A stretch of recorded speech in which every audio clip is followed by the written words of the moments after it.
Hi everyone, thank you for joining us for the latest instalment of Share to Buy's Expert Sessions. I am Jade from Share to Buy and I will soon be passing over to our lovely visiting experts from JLL.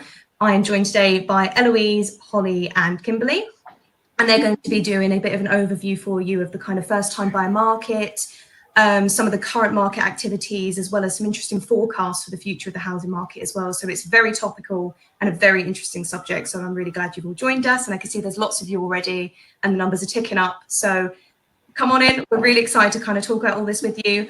Just before I hand over, I have some just kind of general housekeeping to go through with you. For anyone that is new to the webinars that hasn't been joining each week, the general format is that our visiting experts are going to do a presentation for you, like I said, discussing first-time buyer market. They're going to be talking about shared ownership, help to buy, and some of the properties that are available, so loads of good stuff. At the end of that presentation, we're actually going to go to a live Q&A session. So if during the presentation you have any questions that you'd like to ask, pop them in the chat toolbar to the right-hand side of your screen, and we're going to get through as many of those as we can at the end of the session. Over there as well, it's worth keeping an eye on the Offers tab and the Files tab. We're going to have some downloadable content for you, as well as links to JLL's website, so you can kind of get quick and easy access to their developments. That's it from me in the meantime. I'll be back for the Q&A session at the end, but welcome our guests, and I will pass over to you guys from JLL.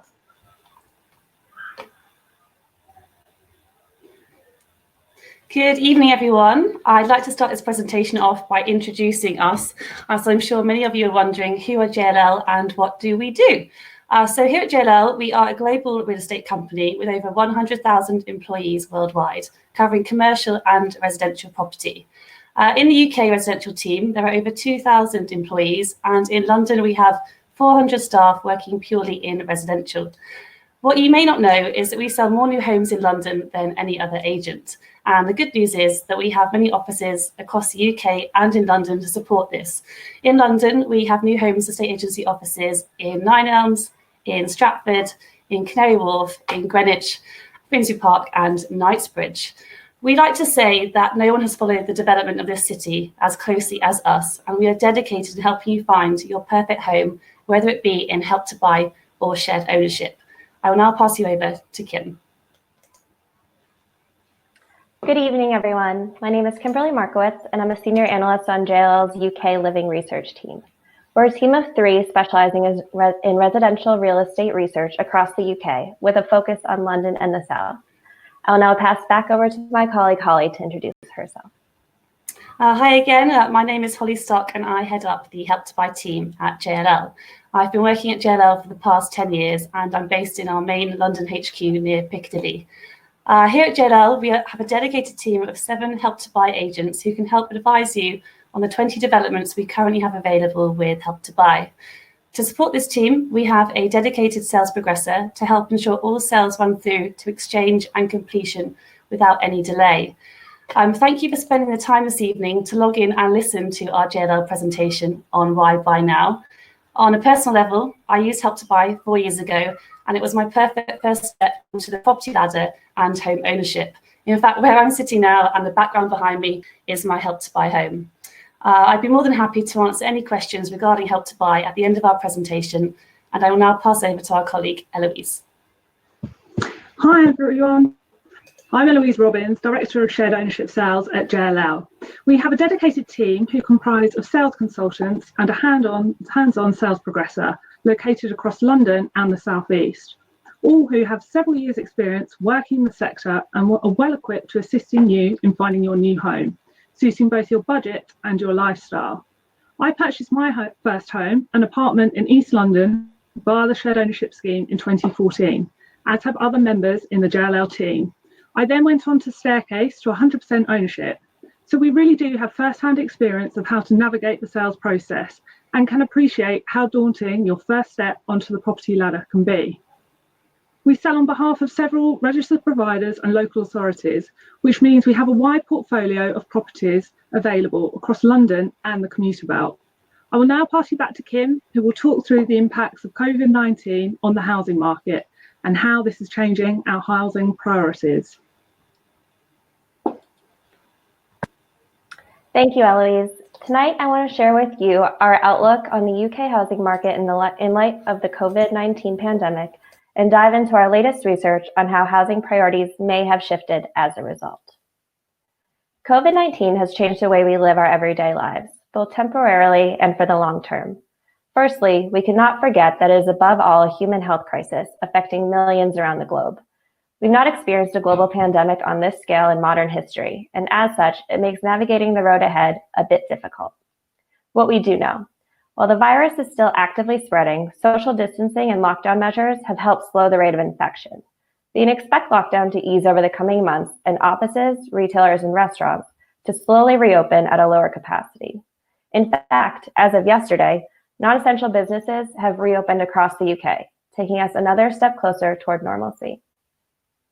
The negative economic impact the lockdown has had is undeniable, with GDP down 2% in Q1 2020 compared with Q4 2019.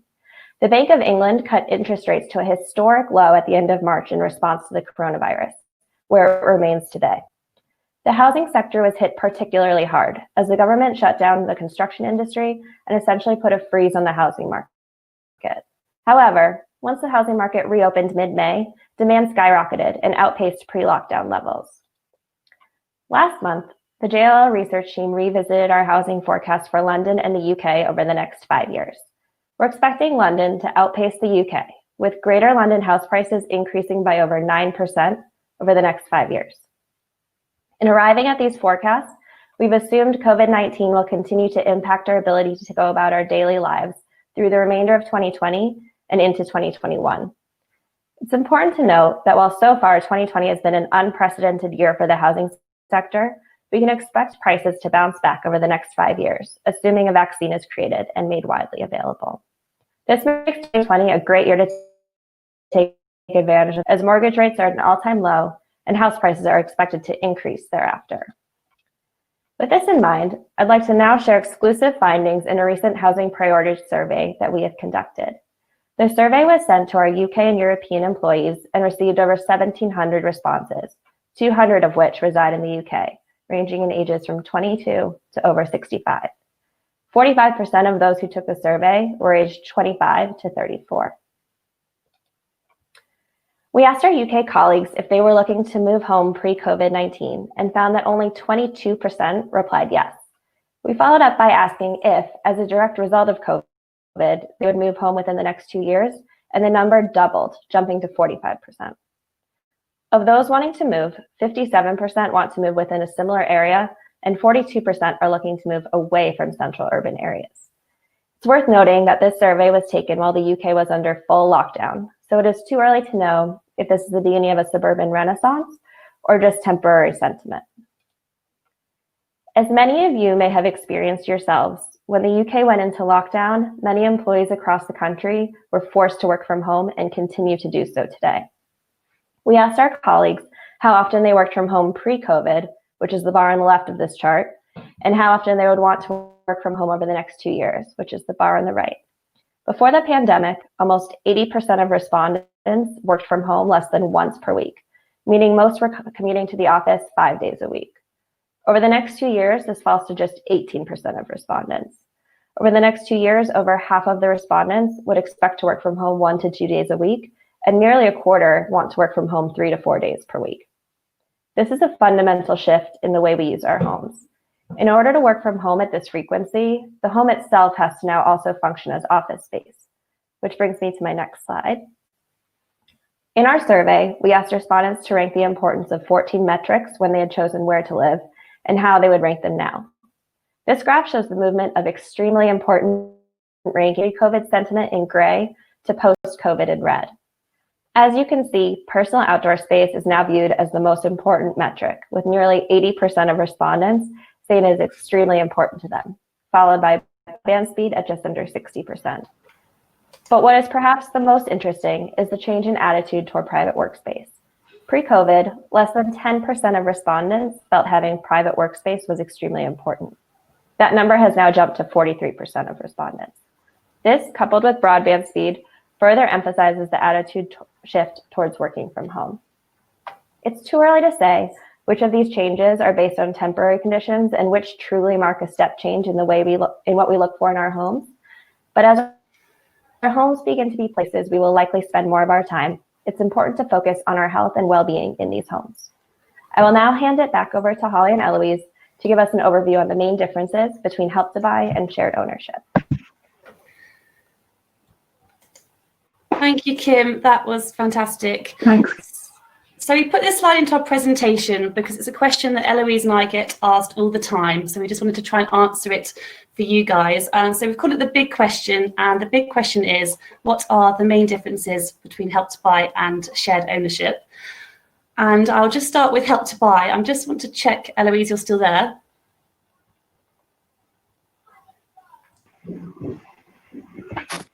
I think Eloise has just lost connection, but she's just Hello. there we Sorry, are. I lost connection there. I'm Sorry, back. I'll pop back out. Apologies. I'll just intro again, Elle, just so we all know where we are. So I was just covering to say we've put this slide in because it is a question that we get asked all the time, and it's a big question, which is what are the main differences between Help to Buy and shared ownership? So I'll start off on the left-hand side, go through one bullet point on Help to Buy, and head over to you for shared ownership, and we'll go through the list like that. That's okay? So for Help to Buy, the maximum property value is up to £600,000. Whereas for shared ownership, there's no price cap on the total property value. For Help to Buy, the buyer requires a minimum 5% deposit of the purchase price. Whereas with shared ownership, the buyer requires a minimum of a 5% deposit on the share that they're purchasing. However, it is lender dependent. For Help to Buy, the government will lend a maximum of 40% in London and up to 20% of the property outside of London. Whereas with shared ownership, we have a joint household income of no more than £90,000 per annum in London, and outside of London, this income cap is £80,000. For Help to Buy, one of the big differences actually is that Help to Buy only applies to new build property. Whereas with shared ownership, it's both new build and also properties on the second-hand market via shared ownership. And for Help to Buy, the loan is interest-free for the first 5 years. Whereas with shared ownership, you pay a rent on the unowned equity, normally around 2.75% of the unowned equity. Perfect. And then the last one on Help to Buy is after 5 years, the buyer will pay interest back on their government loan at a rate of 1.75%. And with shared ownership, you have the ability to staircase to 100% ownership, although it's worth checking your lease before purchasing. Perfect. And I think we're going to share our fact sheet, aren't we, to the right?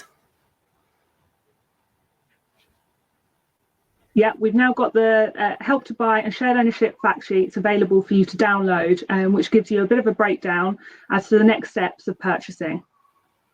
Thanks, Holly. Perfect, thank you. On to the next slide.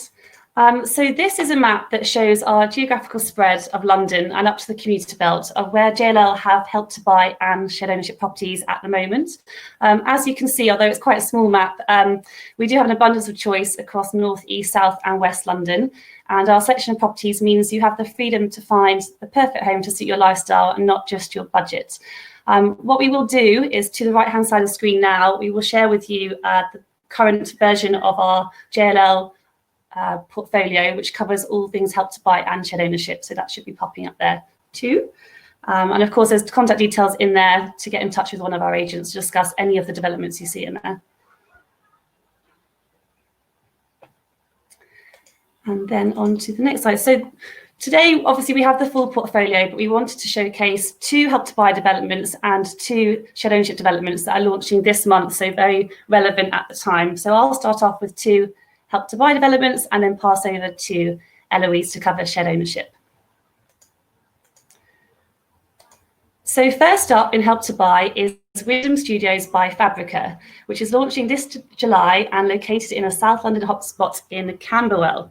To date, we have received over 1,000 inquiries, and that's just over the lockdown period, so the interest in this development is high. This will be the first launch of Wyndham Studios, and we'll have studios, 1 beds and 2 beds all falling into Help to Buy. In fact, the demand for 2 beds in this area specifically is huge. So if you want to be in with a chance, it's good to be quick and register for the development through JLL. As we learnt from Kim earlier in the presentation, living priorities have changed since COVID-19 began. And one of the key factors is access to open space and green parks. All residents at Wyndham Studios will enjoy plenty of communal space, including a picturesque central courtyard and private roof terraces with stunning city views. Wyndham Studios is also located moments from Burgess Park, one of London's largest parks at 56 acres. The park has plenty of space to walk and jog, has a picturesque lake and several sporting facilities. I know that myself because it's on my doorstep. Each apartment comes with a bike space, and the development is located within excellent access to Elephant and Castle and the city along the dedicated supercycle highway. The development, when you walk around, really does enjoy the buzz and the collective feel that Camberwell has to offer, notably the abundance of shops, pizzerias, and the trendy pubs.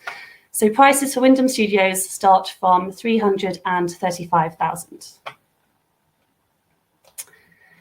The next development I'm going to cover is called Harrow 1 in Harrow by the developer Hill Residential, another great development in a well-established North London hotspot. This actually launches this weekend, so Saturday the 20th of June, but currently all appointments are fully booked for that day, but we do recommend you get in touch with the team as we have availability for bookings for the Sunday and the coming weeks. So it just goes to show another very relevant Help to Buy development in North London. And from Kim's presentation, we learned that a top factor for living priorities is speed of broadband now that we're all working from home more. And I'm pleased to say that Harrow 1 has above the London average at 60 megabytes per second. Harrow also boasts that 1/5 of the London borough is dedicated to open green spaces. So the development really does feel like you're set in the heart of Harrow. Also, for connection times from London into central London, it's less than 20 minutes by train, and the underground station is a short 8-minute walk away from this development. So if you're interested, prices from Harrow start from $285,000, and we'll share details later on how to access all of these developments. But now I will pass over to my colleague, Eloise. Thanks, Holly. Okay, here we have one of our shared ownership developments. This is Westerham House, which we're selling on behalf of One Housing Group. Westerham House is a semi-rural development located in Edenbridge, which is within the Sevenoaks district of Kent. This popular scheme comprises of just 36 shared ownership new build homes, which are ready to move into now. It's perfect for those looking to commute, as it's just 44 minutes to London Bridge Station from Edenbridge. Here we have a wide selection of 1 and 2 bedroom apartments available, and as you can see from the photo, all benefit from integrated appliances and flooring throughout, as well as an allocated car parking space. We also have on offer here a handful of 3-bedroom terrace houses, all benefiting from gardens and perfect for those looking for that all-important home office that Kim mentioned earlier. Prices for the 1-bedroom start at $225,000, with minimum shares available at 40%. And George is hosting a viewing day here this Saturday, so please do get in contact if you'd like to come down and view. The next scheme we have is Helix. Helix is a scheme that we're advertising for and selling on behalf of Hyde New Homes. Helix comprises of 72 shared ownership apartments situated in the heart of Harlesden. The scheme is just a 5-minute walk to Harlesden Station, where you can be in Oxford Circus within 24 minutes. At this development, you would be buying off-plan, so from a floor plan, as the building is not yet completed, but we do have a show home available to view, which gives you a good guide as to the style and finish of the rest of the homes. The benefit here is that you can pick from a selection of homes which are currently available to find one that suits your own living arrangements. All of the homes benefit from outside space in the form of a balcony or a terrace and are situated around a central courtyard, really giving you the feeling of bringing the outside in. Here we have 1, 2 and 3 bedroom apartments available, as well as 2 and 3 bedroom duplexes. Again, perfect for those looking for working from home. All of the properties benefit from an allocated parking space, and we anticipate that these homes will be ready to move into in the winter of this year. Prices start at $340,000 for 1-bedrooms, with the minimum shares available at 25%. Asta and Nadia are based in the marketing suite, so please do get in contact to view the show home. Thank you very much for listening. We really hope that you found Kim's research piece on the effects of COVID on the housing market interesting. If you're interested in any of the developments we have discussed and want to discover our full portfolio of both Help to Buy and shared ownership schemes, please visit the JLL residential website for further information. We also have full listings on the Share to Buy website, as well as virtual tours available.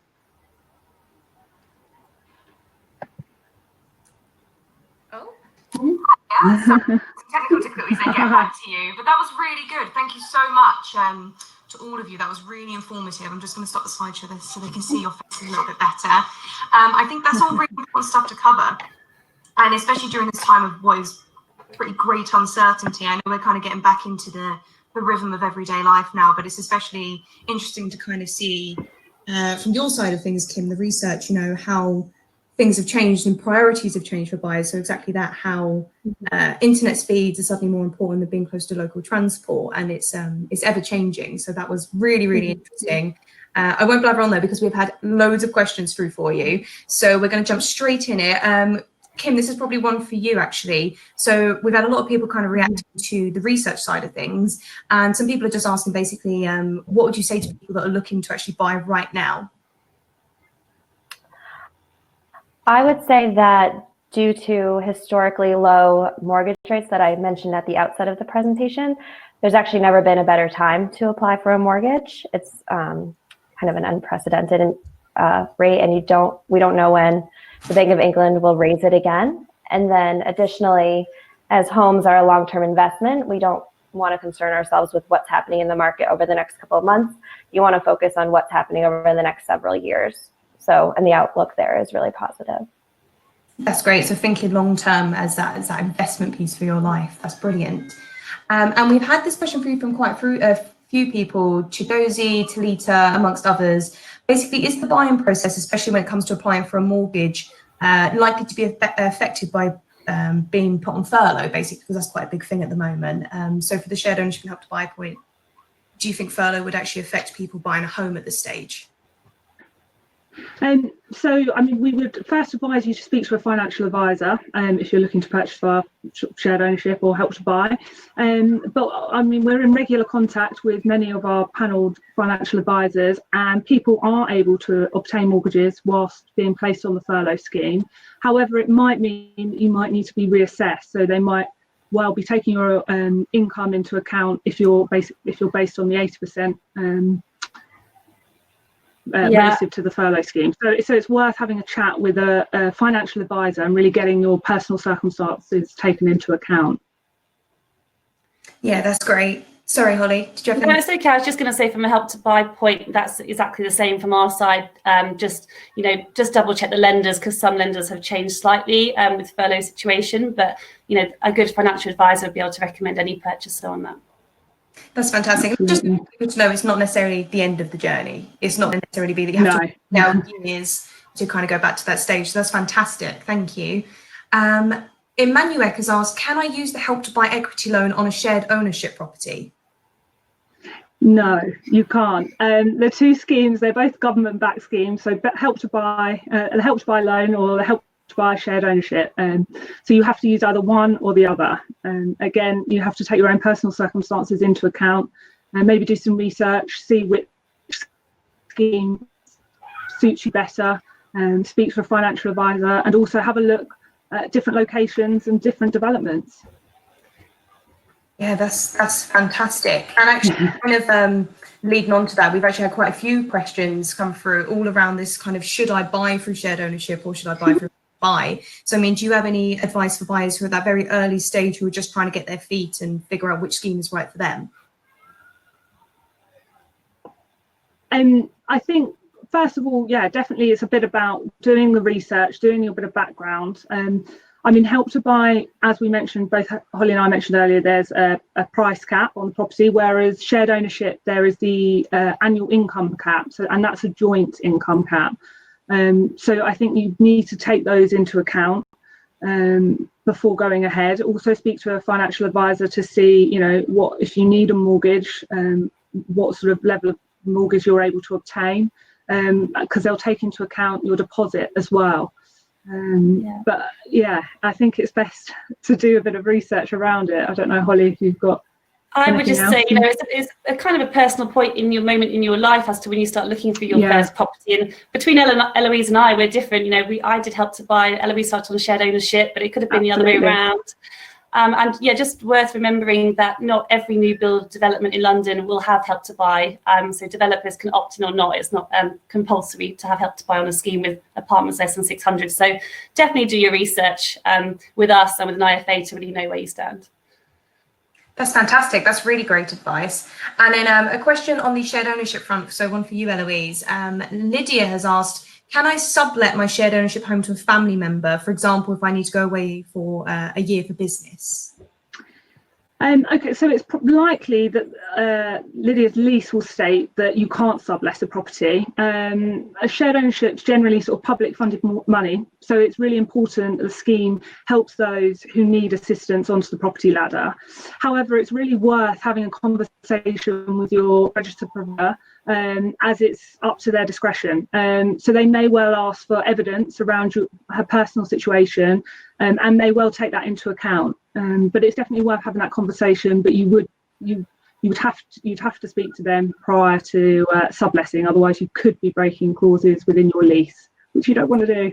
No, definitely not. And it's good to know that there's some wiggle room, though, that if circumstances changed, as long as you're upfront and honest from the get-go with your housing provider, that there is potential there for you. I mean, Holly, is that the same for Help to Buy? What's the rules with subletting on Help to Buy? With Help to Buy, you can have a lodger, you can have a friend move in or a family member, but you have to remember that your name is the one on the lease and it's your commitment to pay back the loan to the government. So whilst you can have a lodger and they can put some money towards a house, ultimately the financial burden will fall back to you as the buyer. So make sure you can afford it by yourself if you take a 2-bed, for example.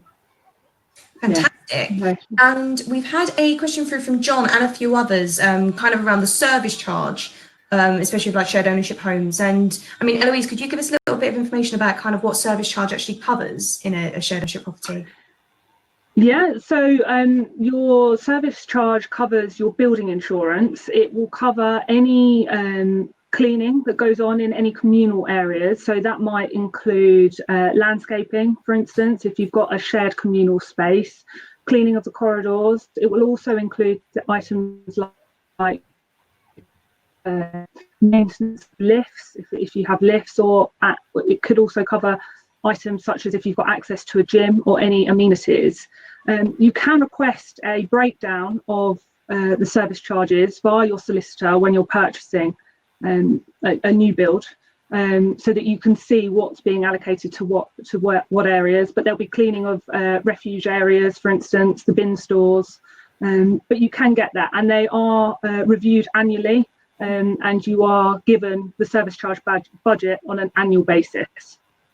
Okay, fab. And Holly, is there any service charges on Help to Buy homes? Yeah, the service charge is very similar, actually. All the points that Eloise covered, all the landscaping, if it's got concierge, great, all divided between the amount of residents and homes that there are in a development. So yeah, again, get the breakdown, know what you're going to be financially viable for before you purchase.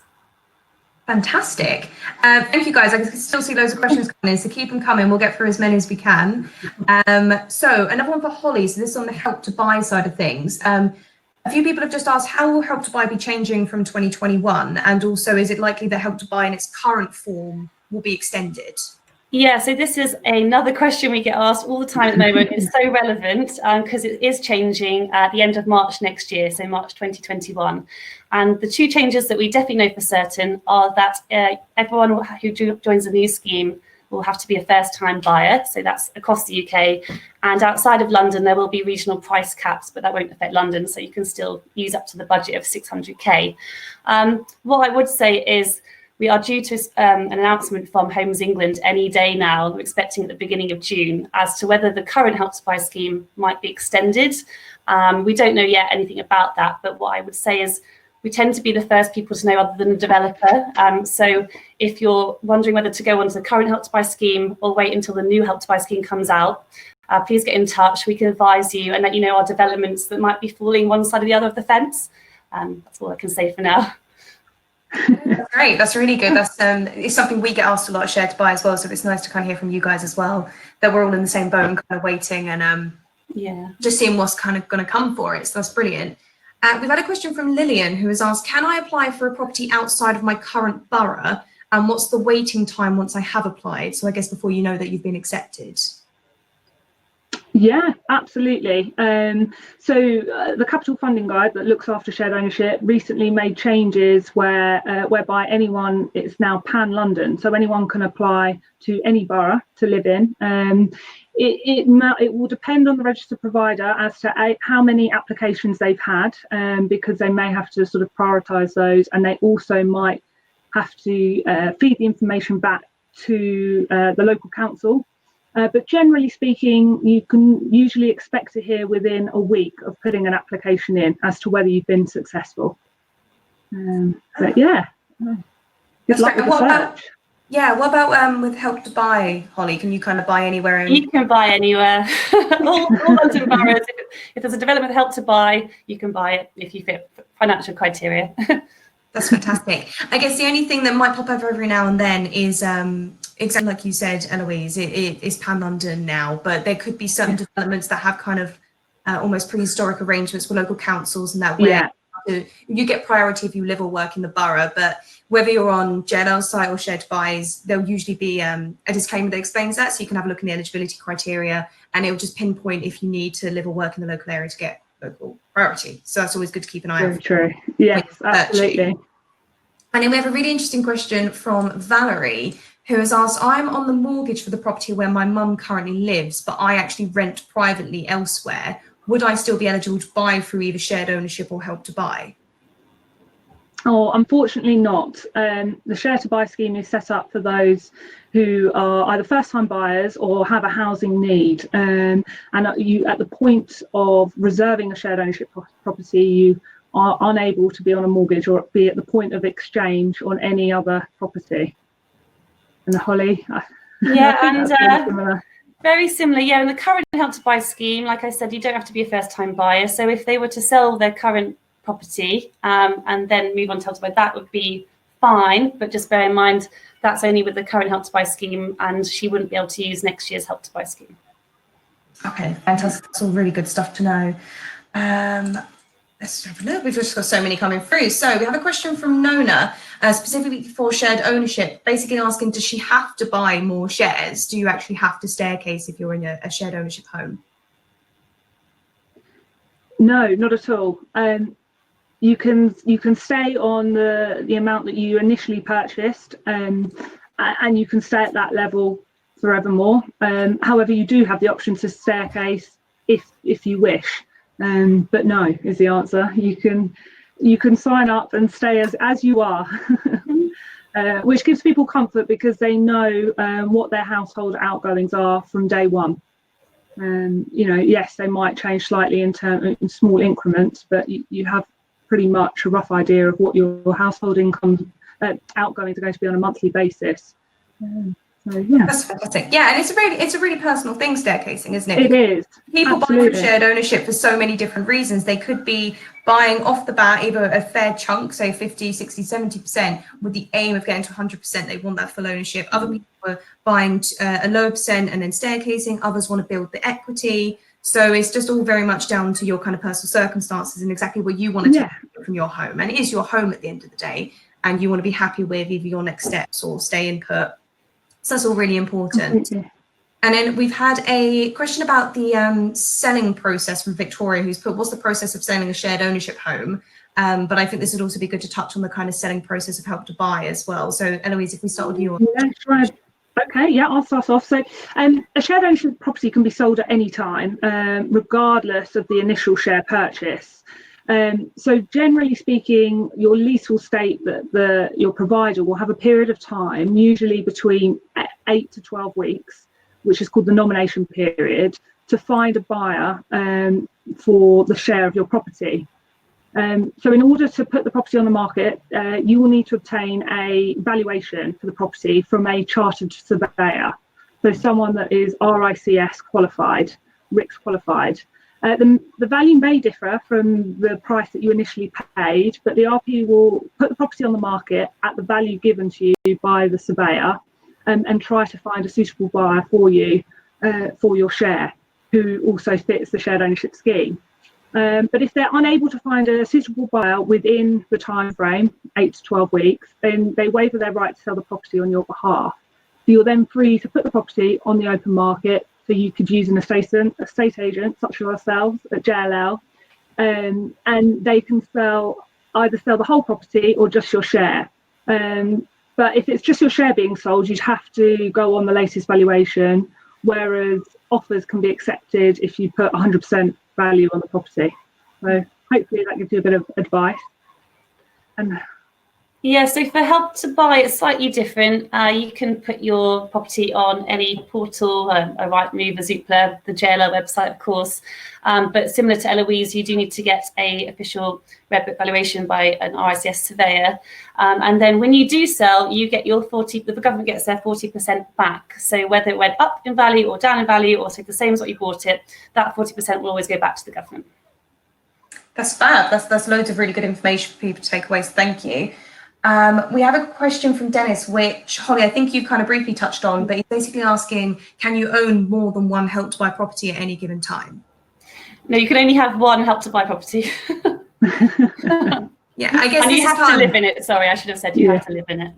But this is all part of the eligibility criteria of helping first-time buyers get onto that kind of property ladder and stuff. And it's good for people to know as well, I think, at this stage, that as long as you're still eligible for each scheme, you can go on to, say, if you buy a shared ownership home, sell that home and then buy Help to Buy, or vice versa. So you could buy Help to Buy, sell on, and then buy shared ownership. As long as you fit all that relevant affordability criteria, there's nothing stopping you from doing that. I think that's something we get quite, a couple of comments saying, am I restricted to one scheme if my circumstances change? So it's good for people to know that as well. Yeah, absolutely. Although worth noting, as Holly said, that the Help to Buy scheme will change as of next financial year, next April. Of course, and then it will just be the first-time buyers, won't it? So it's making sure that you're kind of all clued into all these changes as well, keeping an eye on kind of industry news and all these kind of little changes that you won't necessarily hear of off the bat, but will have a big kind of a big change on your potential plan. So we're keeping an eye on that as well. I think we've got time for a couple more questions. I know we've had you guys talking for a really long time now, so thank you for powering through so many questions. So potentially one again for Holly and Eloise, actually. A few users, based on what you were kind of talking about, your specific developments available for Help to Buy and shared ownership earlier, questions regarding the popularity of these homes. So basically, do you tend to see that shared ownership or Help to Buy is particularly popular amongst first-time buyers at developments? What kind of buyers do you see kind of taking up both schemes? Yeah. Holly, do you want me to go first? I don't mind. Yeah, okay. So from a shared ownership perspective, yes, absolutely. We see a lot of first-time buyers looking at all of our developments. The scheme is predominantly very popular for first-time buyers, but it is worth it noting that it's not just for first-time buyers. So, downsizers, people with growing families, people are separating. The scheme does work for different buyer groups. So it's definitely worth looking at your options, and it might be something that you thought wasn't an option, but it could well be. But yeah, I mean, predominantly all of our schemes, we do see a lot of first-time buyers, which we try and guide through the process of buying their first home, which is really exciting for us. We really enjoy that. And again, handing the keys to someone for their first property is fantastic. And yeah, with Help to Buy, just to echo what Eloise has said, predominantly first-time buyers again who come to us for Help to Buy.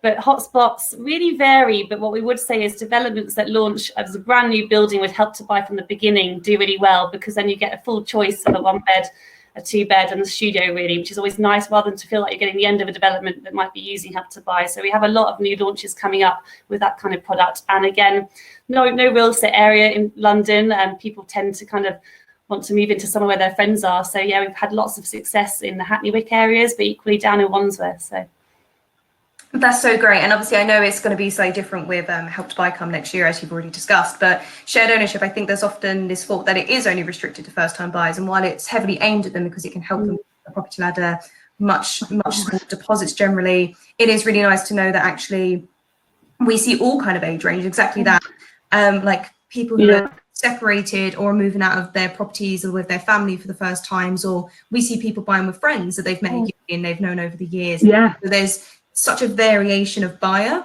And it's really good to know that it's not just first timers kind of thing. It's open to so many different people. Help them. Definitely. Sorry, so many questions, guys. You're doing an amazing job, and I can see loads more coming through. We'll do a couple more. So Simon has asked a really good question, which is basically, how should I start the process? So do you have any advice for people who are just starting out on their search? Yeah, I think first thing is really do some research and make sure you know what kind of area you want to move to. And also what's important for you in a home. Is it, and some outside space in terms of a balcony? Is it being near a station? But, give us a call. All of our sales teams are ready and can really help advise you. And then also put you in touch with financial advisors, which is very important because they can really give you an understanding of your budget and then help you narrow down on your search. And Holly, you probably got a few. I was just going to say, just purely in light of where we are at the moment with COVID and how people's aspirations and what they're looking for now in a home, the people who might have listened in today who are in perhaps a flat share and looking for their first step, the priorities now that matter more to us, the green space or having your own balcony, things that before we probably didn't matter as much because we'd be off to work with an aircon building, but now we're kind of spending a lot more time in our homes. Yeah, definitely. That's great. So I think a good question to basically end on is where can people find out more about JLL and the homes that you have available? Oh, can you hear me? Oh. I don't know if I've lost audio with you. In case you didn't hear it last time, but that was literally just where can people find out about JLL and the kind of shared ownership and help to buy developments you have available? Would that be one for you, Holly? Yeah, sorry, sure. I was just listening. You can go onto our website, but we do have a digital portfolio at the moment, which covers all of our current developments in Help to Buy and shared ownership. So we probably have about 30 in there at the moment for you to choose from. And I think we're also going to be sharing that on the right-hand side at the moment for you to flick through. And again, just get in touch with the team, the telephone numbers on there, or visit our residential webpage. That's fantastic. Honestly, ladies, you've done such a fantastic job. Thank you so much. This has been a really interesting, really topical subject. I know that we've had loads of people kind of comment in. I will say, for everyone that has submitted questions, thank you so much. We're just on a slight time restraint and we won't be able to get through all of them. I am really sorry. But what we're going to do is we're going to work with JLL over the coming days to answer all of the questions that you've put forward to us. So what we're going to do is we have a space on our website, sharedtobuy.com, dedicated to these FAQs that we get through the webinars. We're going to be working through, updating those, and then we're going to send you an email in the following days with a link directly there. If you still don't find the answer to your question, feel free to drop us a message or get into contact with JLL directly, and we'll be able to answer any additional questions from there. For those of you who have asked, because I've seen a couple, yes, this session is recorded. It will be going live on sharedtobuy.com this evening. It'll also be doing the rounds on social media, so you'll find it there. And I guess all that's left to say is that we're going to be back next Tuesday, so the 23rd of June at 6 p.m. with L&Q, who are a housing association. So keep an eye on our social media accounts and sharedtobuy.com for registration links. But thank you again, everyone. This has been a really interesting subject, and have a lovely evening. Thanks for joining us and stay safe. Thank you. Thank you. Thanks, Jade. Bye.